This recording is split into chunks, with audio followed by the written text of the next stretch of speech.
కూటమి పాలనలో నిత్యావసర వస్తువుల ధరలు ఆకాశాన్ని అంటుతున్నాయి. సామాన్యులు మార్కెట్కి వెళ్ళి నిత్యావసర వస్తువులు కొని తెచ్చుకోలేని పరిస్థితి కూటమి పాలనలో ఏర్పడింది. ఇదే అంశం మీద మనతో మాట్లాడడానికి వైఎస్ఆర్సీపీ మహిళా విభాగం అధ్యక్షురాలు వరద కళ్యాణ్.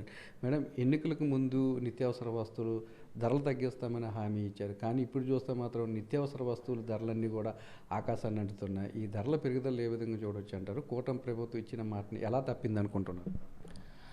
ఈరోజు ఈ కూటమి ప్రభుత్వం అధికారంలోకి వచ్చాక నిత్యావసర సరుకుల ధరలు విపరీతంగా పెరిగిపోయి సామాన్యులు కానీ పేద ప్రజలు కానీ భరించలేని పరిస్థితిలో ఉన్నాయి. ఈరోజు చంద్రబాబు నాయుడు గారు ప్రమాణ స్వీకారం చేశాక 2 ఏళ్ళు గడిచింది. వీళ్ళు ఎన్నికల టైంలో ధరలు తగ్గిస్తామని చెప్పి ప్రజలకి నమ్మించి హామీలు ఇచ్చి ఓట్లు వేయించుకొని ఈరోజు 2 ఏళ్ళు గడిచినా కూడా ధరలు తగ్గించలేదు. దాని గురించి పట్టించుకొని పరిస్థితి మనం చూస్తూ ఉన్నాము. దానికి తోడు ఇప్పుడు కొత్తగా పెట్రోల్ డీజిల్ ధరలు ఒక్కొక్కటి 3 రూపాయల చొప్పున పెరిగిన పరిస్థితి మనం చూస్తూ ఉన్నాము. దీని ప్రభావం మళ్ళీ నిత్యావసర సరుకుల మీద కూడా పడి వాటి భారం కూడా ప్రజల మీద పడే అవకాశం మనకు కనిపిస్తూ ఉంది.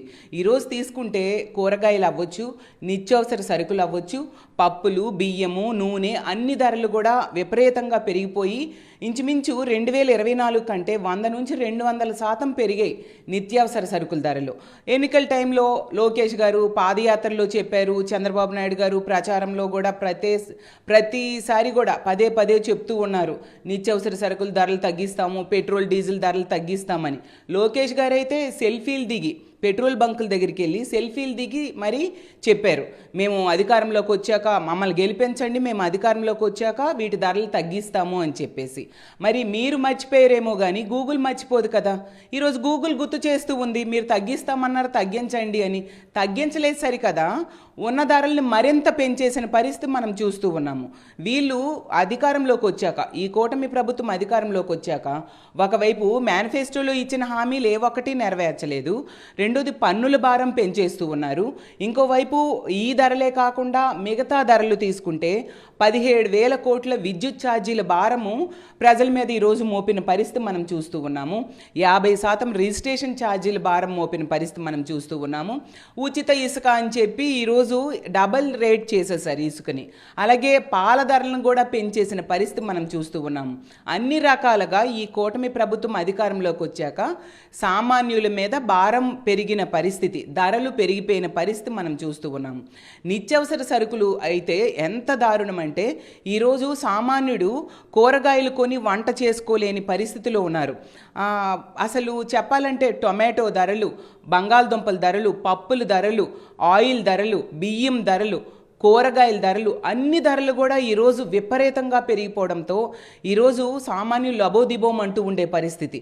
అలాగే ఈ డీజిల్ పెట్రోల్ ధరల విషయం తీసుకుంటే పక్క రాష్ట్రాలన్నింటికంటే కూడా మన రాష్ట్రంలో ఎక్కువ ఉంది. తెలంగాణ అవ్వచ్చు, తమిళనాడు అవ్వచ్చు, కర్ణాటక అవ్వచ్చు, ఒరిస్సా అవ్వచ్చు, కేరళ అవ్వచ్చు, వాటన్నిటికంటే కూడా మన ఆంధ్రప్రదేశ్ రాష్ట్రంలో డీజిల్ పెట్రోల్ ధరలు ఎక్కువ ఉన్నాయి. అసలు కేంద్ర ప్రభుత్వం అనేది మన ఆంధ్రప్రదేశ్ రాష్ట్రంలోని ఎంపీల మీద ఆధారపడి ఉన్న ప్రభుత్వం. ఎంపీలతో కేంద్ర ప్రభుత్వం మీద ఒత్తిడి తీసుకొచ్చి ఈ ధరలు తగ్గించవచ్చు కదా. దీన్ని తగ్గించాక అప్పుడు మరి లోకేష్ గారు సెల్ఫీలు దిగితే బాగుంటుంది కదా, పెట్రోల్ బంకుల దగ్గరికి వెళ్ళి మేము తగ్గించాము అని చెప్పి. మేము ఒకటే ప్రభుత్వాన్ని డిమాండ్ చేస్తూ ఉన్నాం, వెంటనే ఈ పెట్రోల్ డీజిల్ ధరలు తగ్గించాలి. మీరు కేంద్ర ప్రభుత్వం మీద ఒత్తిడి తీసుకొచ్చి తగ్గిస్తారా లేదా మీరు తగ్గించుకుంటారా? ఏదో ఒకలాగా ప్రజల మీద భారం పడకుండా చూడాల్సిన బాధ్యత మీకు ఓట్లేసి గెలిపించారు ప్రజలు. కాబట్టి ఆ బాధ్యత ఈ ప్రభుత్వం మీద ఉందని తెలియజేస్తూ ఉన్నాను. ఇదే కనుక ఈ విధంగా ధరలు పెరుగుదల కొనసాగితే మాత్రం ఖచ్చితంగా మేము ప్రజలతో కలిపి ప్రజా పోరాటాలు చేస్తాము, ప్రభుత్వం మీద ఒత్తిడి తీసుకొస్తాము ఈ ధరలు తగ్గించేంత వరకు అని కూడా తెలియజేస్తూ ఉన్నాను. ఈరోజు ఈ కూటమి ప్రభుత్వం అధికారంలోకి వచ్చాక అన్ని రకాలుగా కూడా ప్రజలు మోసపోయారు. వీళ్ళు ఎన్నికల టైంలో ఎన్నో హామీలు ఇచ్చి వాటిని ఏ ఒక్కటి ఈరోజు 24 నెలలైనా కూడా నెరవేర్చిన పరిస్థితి.